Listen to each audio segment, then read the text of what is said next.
Listen. Good evening, champ. We've been here. This is our third time together. You know how I work. I know how you work. I expect a nice, clean fight. Act like a champ, and I'll have a great night. There's only one thing I want to say. Is try not to pull his head into you. Okay? I know we went through that already once before. Okay? Lots of luck. Good luck. Right. Any questions? No questions, champ? Can I see your cup one moment? Oh, you didn't put it on yet? Yeah, he didn't put it on. Okay. This is one of those marked and everything. Okay. No adjusting on All right. No. Good luck, gentlemen. All right. If it comes up, I'll pull it down. Lots of luck, gentlemen. God bless. Good evening, Michael. As you know, this is for the championship of the world. Okay. Let's have a nice, clean fight. It's your show, not mine. Just listen to my commands. Okay. Any questions? No. You have the belt, so I can see it.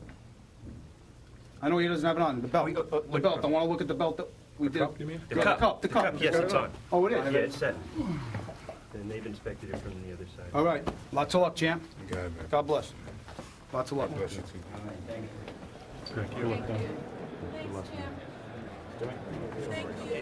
You obviously have heard an awful lot of reference to the cups of both Lennox Lewis and Michael Grant. Let's check in with Nick Charles.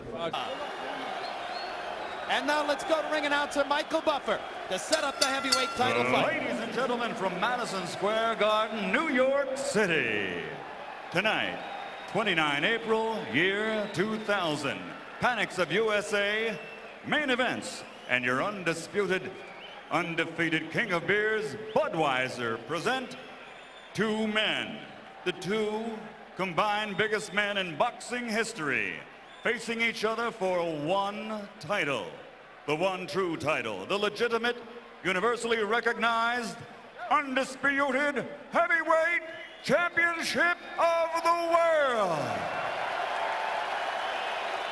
Sanctioned by the New York State Athletic Commission, the WBC, the IBF, and the IBO. Presented in association with TVKO pay-per-view from HBO Sports and HBO World Championship Boxing. At ringside, the three judges assigned to score this 12-round bout on the 10-point must system are Anek Hongtong-Kam, Melvina Lathan, and Steve Weisfeld. And when the bell rings, your referee in charge of the action, Arthur Mercanti Jr. And now, from Madison Square Garden, New York City, for the thousands in attendance and the millions watching around the world, ladies and gentlemen, let's get ready to rumble!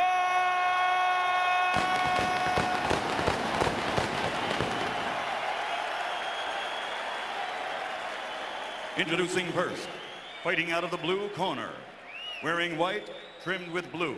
He stands 6 feet 7 inches tall and weighs 250 pounds. He comes to the ring tonight with a perfect professional record consisting of 31 bouts, 31 victories, including 22 knockouts, and he has held the world title belt of the IBC. Ladies and gentlemen, from Norristown, PA, USA, here is the top-rated world contender, the undefeated challenger, Michael Grant.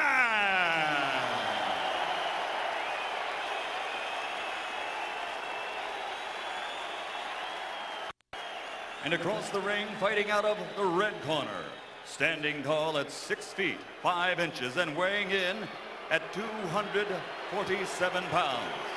His professional record, an outstanding one with 37 bouts. He has 35 victories, including 27 knockouts, only one defeat with one draw while capturing 4 world championship title belts. Ladies and gentlemen, from East London, England, presenting the universally recognized, reigning and defending, undisputed, true heavyweight champion of the world, Lennox Lewis.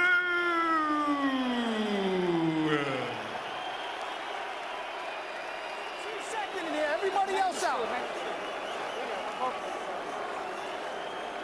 That's clear. clear the ringside. Just achieve second, my friend, okay? Good evening, gentlemen. You two are big men. Let's have a nice, clean fight. Good luck to the both of you. God bless. You heard Grant say God bless to Lewis. These are two Goliaths. It's Goliath versus Goliath. No slingshots, just big boulders being thrown by both of them. And for what it's worth, although this doesn't seem to interest the public, these are two good men. Early thunder from Grant. Lewis tries to fire back. Grant said he would come out aggressively, and he lands a big right hand.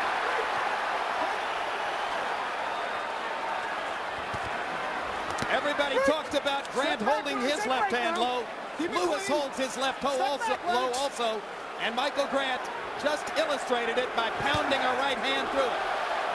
Lewis is a good right hand puncher, but he needs his guy exchanging the right hands. He shouldn't be overthrowing them right now. Grant is a big guy. You want to be conservative. Now don't waste any shots. Grant put in a left hand to the body. He's a better, more effective body puncher than Lewis.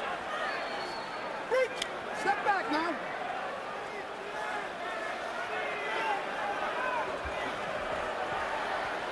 Now Lewis is getting the rhythm now of stopping his right hand, and you don't want him to get in the rhythm of stopping Grant's right hand because his confidence gets greater and he's standing straighter up for his over top right hand.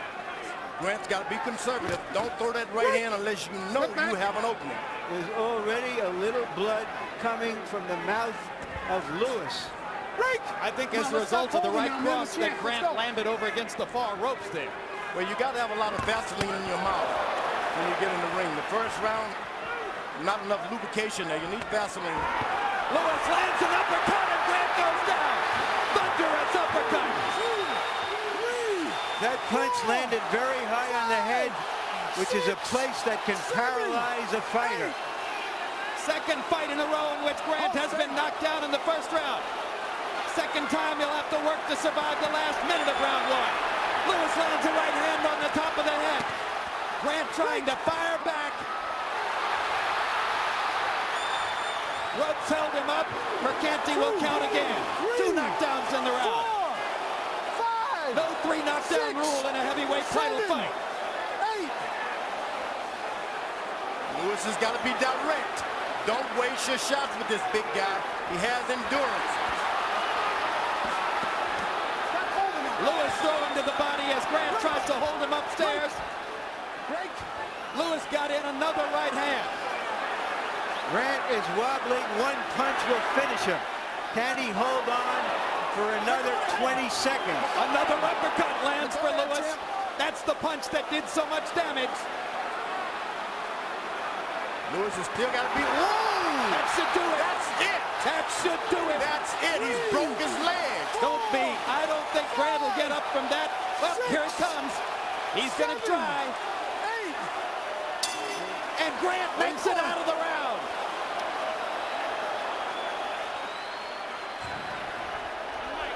Michael Grant's plan to attack produced a sudden reversal in round one. Give it a. Water. Mike, you gotta use your legs, man. You gotta use your legs. You hear what I say? You gotta use your legs, man. Mike, stop.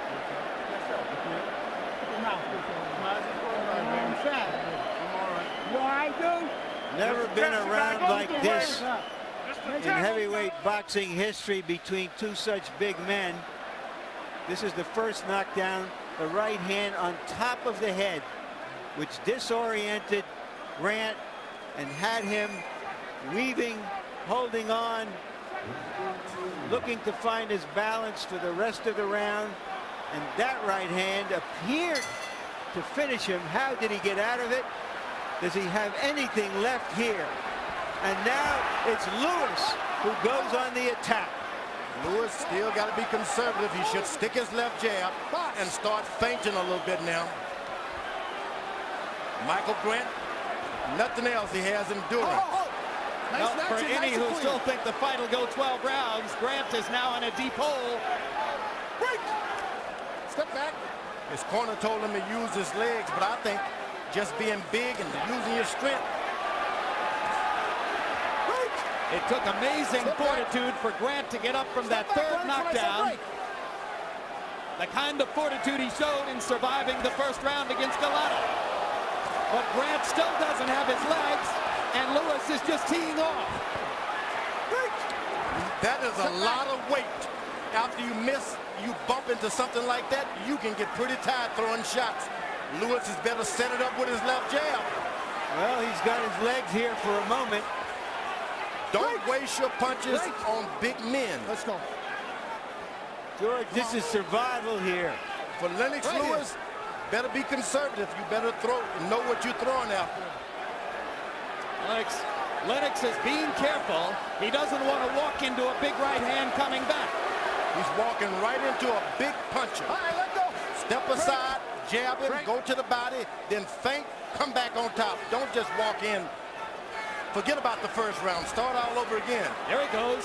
Lewis beginning to pop the jab. And now Grant begins to get his senses back as well. Michael, break. Stop holding, Mike, now.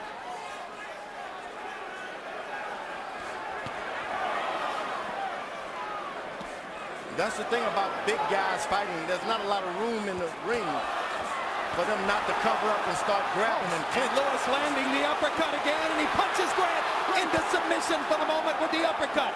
But Michael still able to stand up. Hold on. Step back, I said break. You weather the storm and the rounds can even get better for you. Lewis missed the uppercut, landed the right hand. But Lewis got a little taste of Grant's power that time also. Let go of that head, Lennox. Big mistake for Lewis not to be a little more skillful here. He needs to be using his jab. And for the moment, Lewis looks punched out as he lands another uppercut and floors Grant for the fourth time. 5, 6, 7. This time, I don't think so. 9. That's it, my man. That's it. That's it. That's it. I got you. The plan to attack Lennox Lewis just backfired. Big time. Need to be conservative. Let the fight go along. Get some advantages. He didn't do that. The punch with which Lennox Lewis finally bested Evander Holyfield last November was his right uppercut. The punch with which he finished this fight was his right uppercut. People are going to begin to learn you don't give Lewis a chance to throw that punch when it matters. Boy, well, good fight for heavyweights. That was exciting, wasn't it? And what a bravery for Grant. Oh, man. Where did he get the heart? You get a paycheck, he deserves it. Yeah. Well, you got fireworks. We waited all year last year for fireworks in the heavyweight division, and we finally got them here. Well, this is one of those games where 4 minutes of action can be better than an hour of inaction. Ooh, over the top, he's holding him, and he lands that uppercut. Absolutely right. Got away with holding the head while he landed the uppercut. Grant should not have been down there. Ooh, that hurts. Lennox Lewis is a puncher.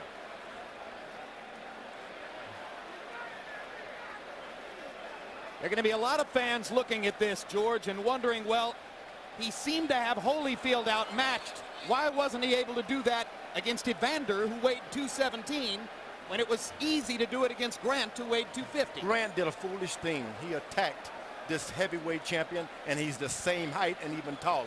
You attack him if you're lower. Don't stand up in that high ground. Yeah, and Holyfield didn't do a lot of punching because he was afraid of this. Tried to slow the fight down, and he did. So Lennox Lewis solidifies his hold on the heavyweight title. I'm strong. I'm strong. Good job, gentlemen. That's a lot of class. And a disappointed Grant, frustrated that he has no more chance tonight, thinking misguidedly that he could have continued. Let's go to Michael Buffer for the official particulars. Ladies and gentlemen, the end comes at 2 minutes, 53 seconds into round number 2. The winner by knockout victory, and still the universally recognized, undisputed, true heavyweight champion of the world, from East London, England, Lennox Lewis.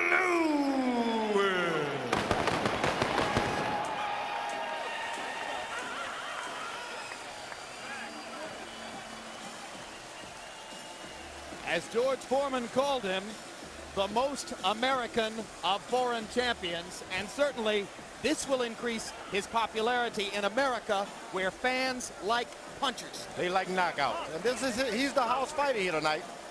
The Garden people, they saw him do good against Evander Holyfield. Now they've seen him even do better tonight. 47 out of 83. Of course, a fair amount of it was target practice after he got Grant in trouble with the big right hands in the middle of the first round. Grant didn't do too badly, landing 22 out of 47, but he was unable to do the necessary damage early when he landed on Lewis before Lewis was ready to go. Oh, it was that reggae music he came into, the ring. It hops He you was up, jumping and jumping and jumping. And power punches, Grant 15 out of 34, Lewis 34 out of 64. It was a clinic with the uppercut once he got it going. And a knockout victory for Lewis, the most explosive showing of his career. Let's go to Larry Merchant in the ring. All right, thank you, Jim. Congratulations, Lennox. You thought that because of what happened in Grant's last fight with Galata when he got knocked down in the first round, that he wouldn't be so bold. Were you shocked that he came at you the way he did? Yeah, I was shocked. I said, if he came at me, it was going to be a sure fight. You know, I was surprised when they said he was going to come at me, straight at me. I was surprised because I'm the hardest fight in his whole career. He's been boxing against B-class opponents. Now he's moved up against A-class opponents, and I was really surprised. What were your thoughts at that moment? Did it take you a moment to gather yourself and say, okay, I'm just going to wait and see, look for openings? Yeah, I realized that, you know, after I was throwing my jab, he kept on putting his head down. So I realized I got more superior speed. He's never seen a boxer like me, so, you know, I felt very confident going in there. Did anything he threw at you and landed have any effect on you? No, not really, because most of the time I seen when he was winding up. You know, he came in there pretty gutsy. He's a good young fighter. He definitely should keep it up. We're going to take a look at the final knockdown that resulted in the end of this fight. And I want you to look at it and tell me. Now, aren't you holding him at the same time as you're punching him? Well, no, not really. He was actually put his head down. So I just kept his head in one position so I could get a good shot at it. Could you tell that after the knockdowns in the first round that he wasn't all there coming out in the second round? Well, I realized, you know, if I hit him and he went down, all I have to do is keep on hitting him. Like I said, you know, he got up against Galata, but if he dared to get up against me, I'll just hit him again. And, you know, more time, it's just going to be harder and harder.